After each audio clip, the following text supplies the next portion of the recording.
Hello.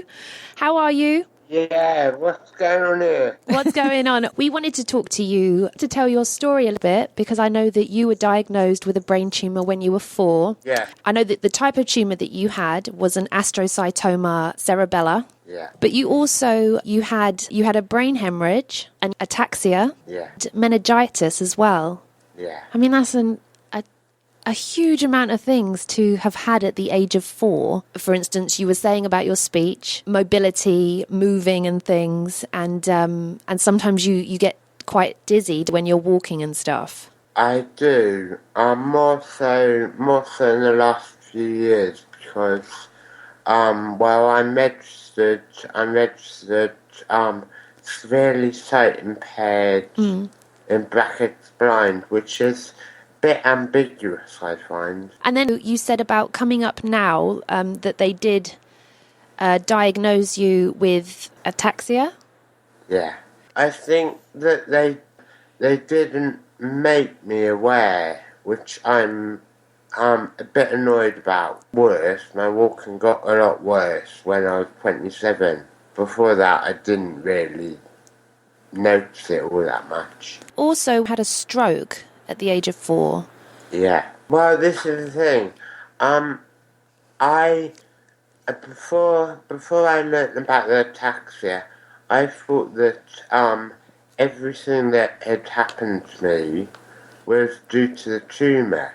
But now I realise it's the ataxia. So where do you go for support with that? Have you found a group? Have you found places that have given you support? I go to Headway. Yep. There's a meeting, it was yesterday. And I think there's another one tomorrow. I'm not sure if I'll make that. Have you found that you've met friends there, or do you find yourself quite isolated, or have you really found it helpful to meet other people? I do find it hard to make friends, but I have met a lot of people through Headway, yes. So, I mean, one of the reasons that we met you was because you were using the groups on Facebook. Do you find that helpful with talking to other people, or do you find it difficult? Yes, I find it very helpful. I've met this lady in America.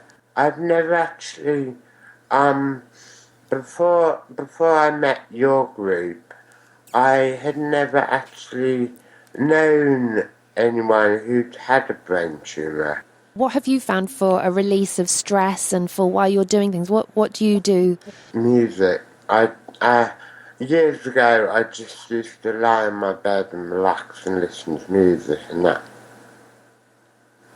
relieved the stress. Yeah, I think a lot of people use it for de-stressing. Yeah. And I find it easier to walk fast, which I tend to think a lot of people find a bit weird, but I probably look quite strange when I'm walking home. Quick. I've actually found your group helpful. There's someone called Katrina Pierce on the internet, and she's very, she seems quite knowledgeable. She helps with some queries and stuff. I am very independent. I do try and get out every day. I've never admitted I'm disabled. That would sort of be admitting defeat, I think. And so I try to live life normally, but there are things I do struggle with, obviously. Yeah. And I just try to get on with life as normal, really.